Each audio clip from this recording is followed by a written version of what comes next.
السلام علیکم ورحمۃ اللہ وبرکاتہ۔ اعوذ باللہ من الشیطان الرجیم، بسم اللہ الرحمن الرحیم۔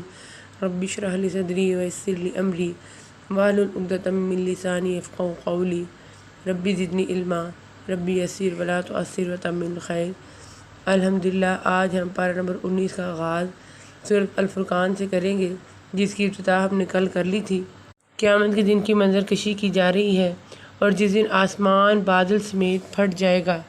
اس کا مطلب یہ ہے کہ آسمان پھٹ جائے گا اور بادل جو ہوں گے وہ سایہ فگن ہو جائیں گے۔ اللہ تعالیٰ فرشتوں کے جلوہ میں میدان حشر میں جہاں ساری مخلوق جمع ہوگی، حساب کتاب کے لیے جلوہ فرما ہوگا، جیسا کہ سورہ بقرہ کی آیت نمبر 210 میں ہم نے پہلے پڑھا تھا۔ اور فرشتے لگاتار اتارے جائیں گے۔ اس دن صحیح طور پر ملک صرف رحمان کا ہی ہوگا اور یہ دن کافروں پر بڑا باری ہوگا۔ آگے اللہ تعالیٰ ارشاد فرما رہے ہیں، وقال رسول یا ربی ان قوم اتخذوا ھذا القرآن مہجورا، اور رسول کہے گا کہ اے میرے پروردگار، بے شک میری امت نے اس قرآن پاک کو چھوڑ رکھا تھا۔ مشرکین قرآن پاک پڑھے جانے کے بعد خوب شور کرتے تاکہ قرآن پاک نہ سنا جا سکے، یہ بھی ہجران ہے۔ اس پر ایمان نہ لانا اور عمل نہ کرنا بھی ہجران ہے۔ اس پر غور و فکر نہ کرنا، اس کی اوامر پر عمل اور نواہی سے اجتناب نہ کرنا بھی ہجران ہے۔ اس طرح اس کو چھوڑ کر کسی اور کتاب کو ترجیح دینا، یہ بھی ہجران ہے، یعنی قرآن پاک کا ترک اور اس کا چھوڑ دینا ہے، جس کے خلاف قیامت پر دن اللہ کے پیغمبر اللہ تعالیٰ کی بارگاہ میں کیس پیش کریں گے۔ اور اگر ہم اپنی زندگیوں میں ہجران کو دیکھیں تو کیا ہے کہ قرآن پاک میں احکامات جو درج ہیں ان کا الٹ چل رہے ہیں۔ اسی طرح قرآن پاک ہمیں بار بار پکارتا ہے لیکن ہم توجہ ہی نہیں دیتے۔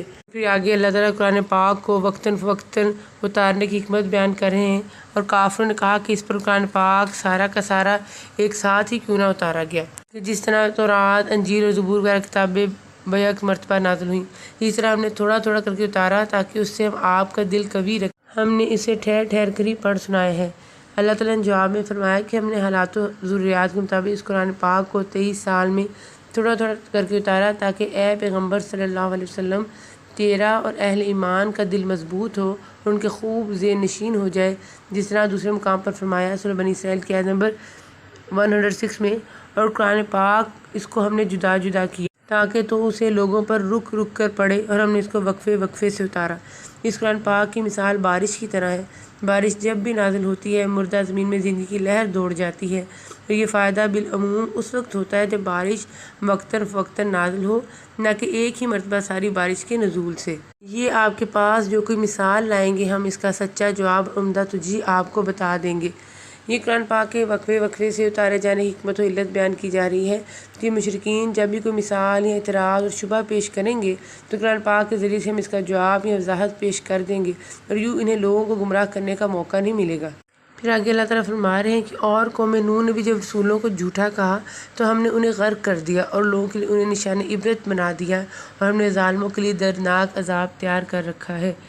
اور عادیوں اور سمودیوں اور کنویں والوں کو، ان کے درمیان کی بہت سی امتوں کو ہلاک کر دیا، اور ہم نے ان کی مثالیں بیان کی، پھر ہر ایک کو بالکل ہی تباہ و برباد کر دیا۔ پھر آگے اللہ تعالیٰ کہہ رہے ہیں کہ اور جب یہ عذابوں کو دیکھیں گے تو انہیں صاف معلوم ہو جائے پوری طرح راہ سے بھٹکا ہوا کون تھا۔ یعنی اس دنیا میں تو ان مشرکین اور غیر اللہ کے پجاری کو اہل توحید گمراہ نظر آتے ہیں، لیکن جب یہ اللہ تعالیٰ کی بارگاہ میں پہنچیں گے اور وہاں انہیں شرک کی وجہ سے اللہ تعالیٰ کے عذاب سے دوچار ہونا پڑے گا تو پھر پتہ چلے گا کہ گمراہ کون تھا، ایک اللہ کی عبادت کرنے والے یا در در پر اپنی جبینیں جھکانے والے۔ اور پھر اللہ تعالیٰ ایک سوال کریں، کیا آپ نے اسے بھی دیکھا جو اپنی خواہش نفس کو اپنا معبود بنائے ہوئے ہے؟ کیا آپ اس کے ذمہ دار ہو سکتے ہیں؟ یعنی جو چیز اس کے نفس کو اچھی لگی اسی کو اپنا دین و مذہب بنا لیا، کیا ایسے شخص کو تو راہ یاب کر سکتا ہے یا اللہ کے عذاب سے چھڑا سکے گا؟ اس کو دوسرے مقام پر اس طرح بیان فرمایا، کیا وہ شخص جس کے لیے اس کا برا عمل مزین کر دیا گیا ہے پس وہ اسے اچھا سمجھتا ہے، بس اللہ تعالیٰ ہی جسے چاہتا ہے گمراہ کرتا ہے اور جسے چاہتا ہے راہ یاب، بس تو ان پر حسرت و افسوس نہ کر۔ حضرت ابن عباس رضی اللہ عنہما اس کی تفسیر میں فرماتے ہیں، زمانہ جاہلیت میں آدمی ایک عرصے تک سفید پتھر کی عبادت کرتا رہتا، جب اسے اس سے اچھا پتھر نظر آ جاتا تو وہ پہلے پتھر کو چھوڑ کر دوسرے پتھر کی پوجا شروع کر دیتا۔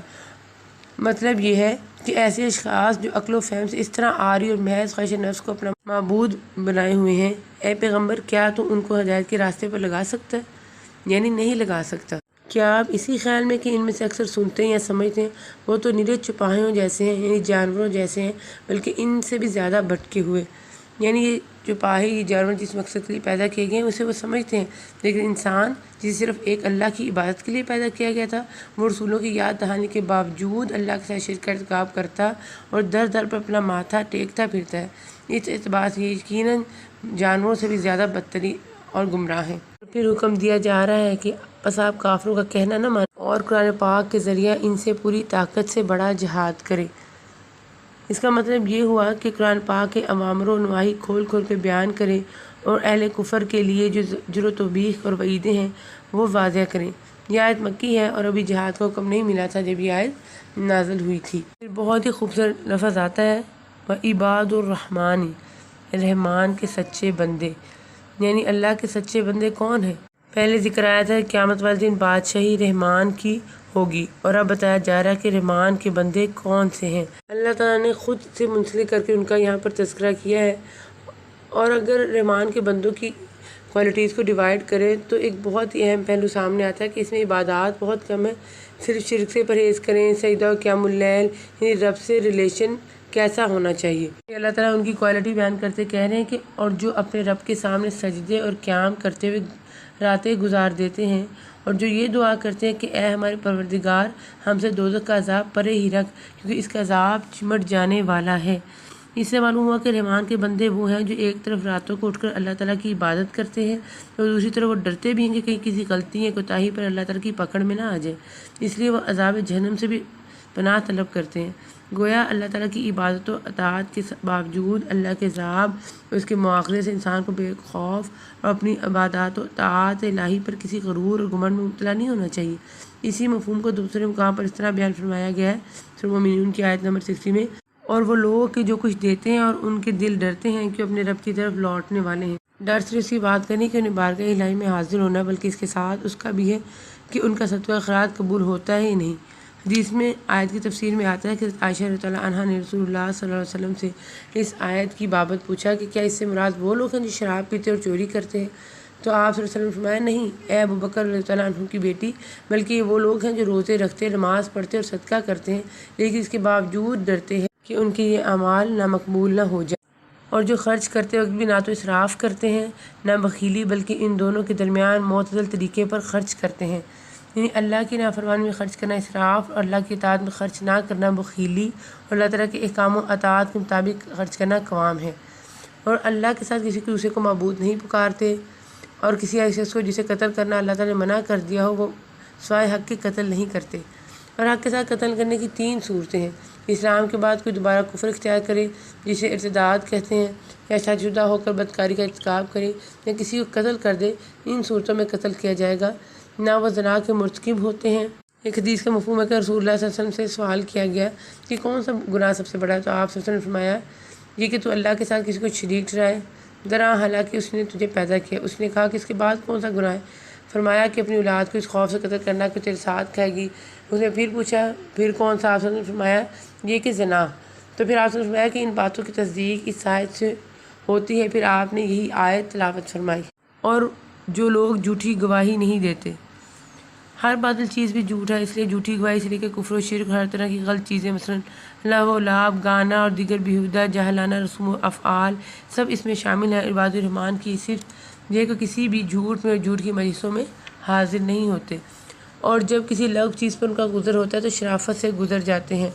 لغو ہر وہ بات اور کام ہے جس میں شرعاً کوئی فائدہ نہیں، یعنی ایسے کام اور باتوں میں بھی وہ شرکت نہیں کرتے بلکہ خاموشی کے ساتھ عزت و وقار سے گزر جاتے ہیں، اور جب انہیں ان کے رب کی کلام کی آیتیں سنائی جاتی ہیں تو وہ اندھے بہرے ہو کر ان پر نہیں گرتے، یعنی وہ ان سے اغراض و غفلت نہیں برتتے، جیسے وہ بہرے ہو کے سنے ہی نہیں یا اندھے ہو کے دیکھے ہی نہیں، بلکہ وہ غور اور توجہ سے سنتے ہیں۔ اور جب بے علم لوگ ان سے باتیں کرنے لگتے ہیں تو وہ کہتے تھے کہ سلام ہے، یعنی اہل ایمان، اہل جہالت و اہل صفاحت سے الجھتے نہیں ہیں، بلکہ ایسے موقعوں پر اراض و گریز کی پالیسی اختیار کرتے ہیں۔ یہ ساری کوالٹیز دیکھنے کے بعد پتہ چلتا ہے کہ باقی زیادہ تر جو ہیں وہ پرسنالٹی کے زمرے میں آتی ہیں، یعنی لوگوں سے ریلیشن کیسا ہونا چاہیے۔ ان کی ایک اور خوبی یہ بھی ہے کہ جو زمین پر چلتے ہیں تو نرمی سے چلتے ہیں، کیونکہ انسان کی جو باڈی لینگویج ہوتی ہے وہ اس کی پرسنالٹی کی عکاسی کر رہی ہوتی ہے، تو یہ انسان کیسا ہے۔ پھر آگے آتا ہے کہ یہ دعا کرتے ہیں کہ اے ہمارے پروردگار تو ہمیں ہماری بیویوں اور اولاد سے آنکھوں کی ٹھنڈک عطا فرما اور ہمیں پرہیزگاروں کا پیشوا بنا۔ یعنی انہیں اپنا بھی فرمانبردار بنا اور ہمارا بھی اطاعت گزار، جس سے ہماری آنکھیں ٹھنڈی ہوں اور ہمارے ایسا اچھا نمونہ بنا کہ خیر میں ہماری اقتدا کریں۔ پھر دوسرے ربع کے آغاز کے ساتھ ہی سورہ شعراء کا آغاز ہو جاتا ہے۔ سورہ شعراء مکی ہے، اس میں 227 آیتیں اور 11 رکوع ہیں۔ نبی صلی اللہ علیہ وسلم کو انسانیت سے جو ہمدردی اور ان کی ہدایت کی جو طلب تھی، آغاز میں اس کا اظہار کیا جا رہا ہے کہ ان کے ایمان نہ لانے پر شاید آپ تو اپنی جان کھو دیں گے۔ اگر ہم چاہتے تو ان پر آسمان سے کوئی ایسی نشانی اتارتے کہ جس کے سامنے ان کی گردنیں خم ہو جاتی، یعنی جسے ماننے اور جس پر ایمان لائے بغیر چارہ نہ ہوتا، لیکن اس طرح جبر کا پہلو شامل ہو جاتا، جبکہ ہم نے انسان کو ارادہ و اختیار کی آزادی دی ہے تاکہ اس کی آزمائش کی جائے، اس لیے ہم نے ایسی نشانی بھی اتارنے سے گریز کیا جس سے ہمارے قانون متاثر ہو اور صرف انبیاء اور رسل بھیجنے اور کتابیں نازل کرنے پر ہی اکتفا کیا۔ اور پھر موسیٰ علیہ السلام کا ذکر کیا گیا ہے کہ ان کے لیے اللہ تعالیٰ نے وہاں سے راستہ نکالا تھا جہاں سے وہم و گمان میں بھی نہیں تھا، یعنی ان کے لیے سمندر کو پھاڑ کر 2 حصوں میں ڈیوائڈ کر کے گزرنے کا راستہ بنا دیا گیا تھا۔ پھر آگے کہا جا رہا ہے کہ انہیں ابراہیم علیہ السلام کا واقعہ بھی سنا دو۔ حضرت ابراہیم علیہ السلام نے جو دعا کی تھی، اس دعا اور حضرت ابراہیم علیہ السلام کے الفاظ کے ذریعے نبی کریم صلی اللہ علیہ وسلم کو تسلی دی جا رہی ہے کہ اے نبی صلی اللہ علیہ وسلم، ابراہیم علیہ السلام بھی کہتے تھے کہ وہ سب میرے دشمن ہیں سوائے سچے اللہ تعالیٰ کے جو تمام جہان کا پالن ہار ہے، جس نے مجھے پیدا کیا اور وہی میری راہبری فرماتا ہے، وہی ہے جو مجھے کھلاتا ہے پلاتا ہے، یعنی انواع اقسام کے رزق پیدا کرنے والا، اور جو پانی ہم پیتے ہیں اسے مہیا کرنے والا بھی وہی اللہ ہے، اور جب میں بیمار ہوتی تو مجھے شفا عطا فرماتا ہے، یعنی بیماری کو دور کر کے شفا عطا کرنے والا بھی وہی ہے، یعنی دعاؤں میں شفا کی تاثیر بھی اسی کے حکم سے آتی ہے، ورنہ دعائیں بھی بے اثر ثابت ہوتی ہیں۔ بیماری بھی اگرچہ اللہ تعالیٰ کے حکم اور مرضی سے ہی آتی ہے، لیکن اس کی نسبت اللہ تعالیٰ کی طرف نہیں کی بلکہ اپنی طرف کی، یہ گویا اللہ تعالیٰ کے ذکر میں اس کے ادب و احترام کے پہلو کو ملحوظ رکھا۔ اور وہی ہے جو مجھے باہر ڈالے گا پھر زندہ کرے گا، یعنی قیامت والے دن جب وہ سارے لوگوں کو زندہ فرمائے گا، مجھے بھی زندہ کرے گا، اور جس سے امید بندی ہوئی ہے کہ وہ روز جزا میں میرے گناہوں کو بخش دے گا۔ اس کے بعد قوم نوح علیہ السلام کا تذکرہ کیا گیا ہے، اور پھر تیسرے ربع کا آغاز ہو رہا ہے۔ اس ربع میں اللہ تعالیٰ نے قوموں کے قصے پھر سے ڈسکرائب کیے ہیں، بٹ ان کو ڈسکرائب کرنے کا اینگل جو ہے اس دفعہ چینج ہے۔ پہلے یہ آیا تھا کہ اللہ تعالیٰ جو ہے انہوں نے اپنی اطاعت کو حکم دیا انہیں، لیکن انہوں نے نافرمانی کی، پھر وہ اللہ تعالیٰ کی گرفت اور عذاب سے نہیں بچ سکے۔ اس بار کہا جا رہا ہے کہ سب نبیوں نے اللہ تعالیٰ کے دین کی طرف آنے کی دعوت دی، اور سب نے ایک ہی سینٹینس بولا، ایک ہی جملہ استعمال کیا، الا تتقون، کیا تمہیں اللہ تعالیٰ کا خوف نہیں؟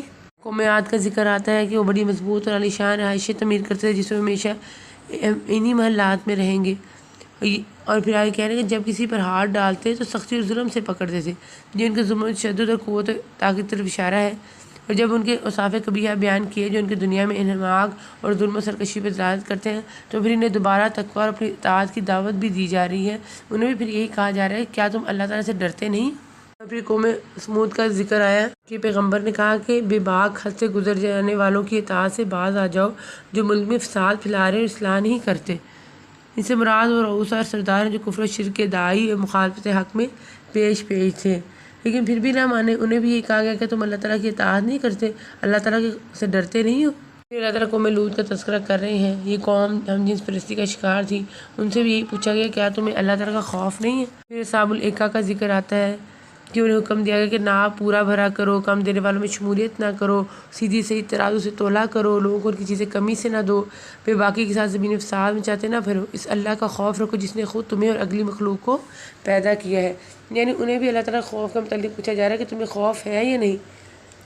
پہلے بھی ڈسکس ہوا کہ جتنے بھی کرائم جن کا یہاں ذکر ہوا ہے ان کا تعلق جو ہے زمین میں فساد اور تباہی برپا کرنے سے ہے، خواہ وہ ناپتوں میں کمی ہو، خواہ وہ ہم جنس پرستی ہو، خواہ وہ فساد پھیلانا، یعنی ابھی اللہ تعالیٰ نے حقوق اللہ کی تو بات ہی نہیں کی، حالانکہ وہ بھی بہت امپورٹنٹ ہے۔ اللہ تعالیٰ نے ان چیزوں کو اسپیشلی ڈسکس کیا ہے جو زمین میں فساد پھیلانے کا باعث بنتے ہیں۔ عبادتیں جیسے نماز، روزہ، حج، انفاق، یہ سب بہت امپورٹنٹ ہے، بٹ جو چیزیں یا اعمال ایسے جن کے ایفیکٹ دور تک جائیں گے ان کا یہاں ذکر کیا گیا کہ زمین میں تباہی کا باعث بنتے ہیں۔ پھر قرآن پاک کی عظمت کو بیان کیا جا رہا ہے، اور بے شک و شبہ کہ قرآن پاک رب العالمین کا نازل فرمایا ہوا ہے، اسے امانت دار فرشتہ لے کر آیا ہے۔ کفار مکہ نے قرآن پاک کے وحی الہی اور اللہ کی طرف سے ہونے کا انکار کیا، اسی بنا پر رسالت محمدیہ اور دعوت محمدیہ کا انکار کیا۔ اللہ تعالیٰ نے انبیاء علیہ السلام کے واقعات بیان کر کے یہ واضح کیا کہ قرآن پاک یقیناً اللہ تعالیٰ کی وحی ہے اور محمد صلی اللہ علیہ وسلم اللہ تعالیٰ کے سچے رسول ہیں، کیونکہ ایسا نہ ہوتا یہ پیغمبر جو پڑھ سکتا ہے نہ لکھ سکتا ہے گزشتہ انبیاء اور قوموں کے واقعات کس طرح بیان کر سکتا تھا۔ اس لیے قرآن یقیناً اللہ رب العالمین کی طرف سے نازل کردہ ہے، جسے ایک امانت دار فرشتہ یعنی جبرائیل علیہ السلام لے کر آئے، آپ کے دل پر اترا ہے، کیا آپ آگاہ کر دینے والوں میں سے ہو جائیں۔ دل کا بطور خاص لیے ذکر فرمایا کہ حواس باطنہ میں دل ہی سب سے زیادہ ادراک اور حفظ کی قوت رکھتا ہے۔ صاف عربی زبان میں ہے۔ اگلے نبیوں کی کتابوں میں بھی اس قرآن کا تذکرہ ہے، یعنی جس طرح پیغمبر آخر الزمان صلی اللہ علیہ وسلم کے ظہور و بعثت کا، آپ صلی اللہ علیہ وسلم کی صفات جمیلہ کا تذکرہ پچھلی کتابوں میں ہے، اسی طرح اس قرآن کے نزول کی خوشخبری بھی پچھلے مصحف جو پچھلی کتابیں ان میں دی گئی تھی۔ پھر چوتھے ربع کا آغاز ہوتا ہے، اس میں اللہ تعالیٰ کے احسانات اور نبیوں کو دیے گئے معجزات کا تذکرہ ہے، اور اس سے آگے جو ہے سورہ نمل کا آغاز ہوتا ہے۔ سورہ نمل جو ہے مکی ہے، اس کی 93 آیتیں 7 رکوع ہیں۔ بسم اللہ الرحمن الرحیم۔ نمل چونٹی کو کہتے ہیں۔ اس سورہ میں چونٹیوں کا ایک واقعہ نقل کیا گیا جس کی وجہ سے سورہ کو سورہ نمل کہا گیا ہے۔ حضرت موسیٰ علیہ السلام کو دیے گئے 2 معجزات کا تذکرہ کیا جا رہا ہے۔ ارشاد ہوتا ہے کہ تو اپنی لاٹھی ڈال دے۔ موسیٰ نے جب سے ہلتا جلتا دیکھا اس طرح کہ گویا وہ ایک سانپ ہے تو منہ موڑے ہوئے پیٹھ پھیر کر بھاگے اور پلٹ کر بھی نہیں دیکھا۔ اے موسیٰ خوف نہ کھا، میرے حضور میں پیغمبر ڈرا نہیں کرتے۔ پھر دوسرا معجزہ بیان کیا جا رہا ہے کہ اور اپنا ہاتھ اپنے گریبان میں ڈال، وہ سفید چمکیلا ہو کر نکلے گا بغیر کسی عیب کے۔ اور پھر کہا جا رہا ہے کہ اور ہم نے یقیناً داؤد کو اور سلیمان کو علم دے رکھا تھا۔ سورت کے شروع میں فرمایا گیا تھا کہ یہ قرآن اللہ کی طرف سے سکھلایا جاتا ہے۔ اس کی دلیل کے طور پر حضرت موسیٰ علیہ السلام کا قصہ مختصراً بیان فرمایا۔ اب دوسری دلیل ہے داؤد علیہ السلام اور حضرت سلیمان علیہ السلام کا یہ قصہ ہے۔ انبیاء علیہ السلام کے واقعات اس بات کی دلیل ہے کہ حضرت محمد صلی اللہ علیہ وسلم اللہ کے سچے رسول ہیں۔ علم سے مراد نبوت کے علم کے علاوہ وہ علم ہے جسے حضرت داؤد علیہ السلام سلیمان علیہ السلام کو بطور خاص نوازا گیا، جیسے حضرت داؤد علیہ السلام کو لوہے کی صنعت کا علم، حضرت سلیمان علیہ السلام کو جانوروں کی بولیوں کا علم عطا کیا گیا تھا۔ ان دونوں باپ بیٹوں کو اور بھی بہت کچھ عطا کیا گیا، لیکن یہاں صرف علم کا ذکر کیا گیا ہے، جس سے واضح ہوتا ہے کہ علم اللہ کی سب سے بڑی نعمت ہے۔ پھر ملکہ سبا جو حضرت سلیمان علیہ السلام کی دعوت پہ اسلام لائی تھی، ان کا ذکر کیا گیا ہے، اور پھر سے قوم سمود قوم عاد کا تذکرہ ہے کہ یہ دونوں قومیں چالیں چل رہے تھے۔ انہوں نے آپس میں بڑی قسمیں کھا کر عہد کیا کہ رات کو صالح اور اس کے گھر والوں پر ہم چھاپا ماریں گے، اس کے وارثوں سے صاف کہہ دیں کہ ہم اس کے اہل کی ہلاکت کے وقت موجود نہ تھے اور ہم بالکل سچے ہیں۔ پھر اللہ تعالیٰ کہہ رہے ہیں کہ انہوں نے مکر کیا، یعنی خفیہ تدبیر کی، اور ہم نے بھی، اور وہ اسے سمجھتے ہی نہیں تھے۔ اب دیکھ لیں کہ ان کے مکروں کا انجام پھر کیسا ہوا کہ ہم نے ان کو ان کی قوم کو سب کو غارت کر دیا۔ آخر میں اللہ تعالیٰ سوال کر رہے ہیں کہ اللہ تعالیٰ بہتر ہے یا وہ معبود جسے تم اللہ تعالیٰ کے سوا پکارتے ہو؟ یعنی اللہ تعالیٰ ہی کی عبادت بہتر ہے، کیونکہ جب خالق، رازق اور مالک وہی ہے تو عبادت کا حقدار کوئی دوسرا کیوں کر ہو سکتا ہے جو نہ کسی چیز کا خالق ہے، نہ رازق اور مالک۔